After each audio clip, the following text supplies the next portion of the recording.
අයුබෝවන් හදමුද රසම රස කෑමක් සොසේජස් වලින් කන්න හොඳ නෑ නම් තමයි. හැබැයි ඒ හැමදාමනේ. මෙහෙම ඉතින් කෑවට කමක් නෑ. එහෙම කියලා හිතලා එන්න මාත් එක්ක හදන්න. දැන් අපි මේ සොසේජස් ටික වෙන් වෙන්නේ නැතුව යන්න උඩින් පොඩ කපලා ගමු. මිරිස් එහෙම ඇතුළට යන තමයි අපි මේ විදිහට කපන්නේ.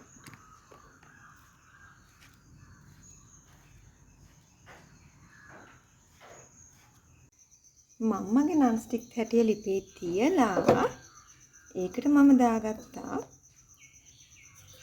මිරිස් කුඩු ටිකක්. මේක ඉතින් ඔයාලගේ රස අනුව දාගන්න.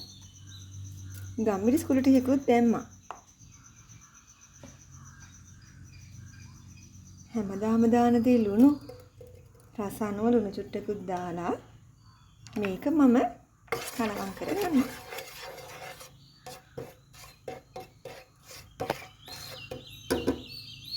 ඔන්න ඊට පස්සේ මං අර කපාගත්තු සොසේජස් ටික මේකට තියනවා.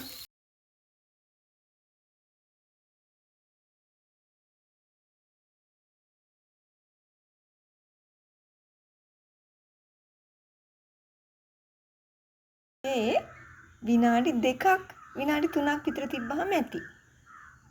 හරි ඉක්මනට හදාගන්න පුළුවන් රසම රස කෑමක්.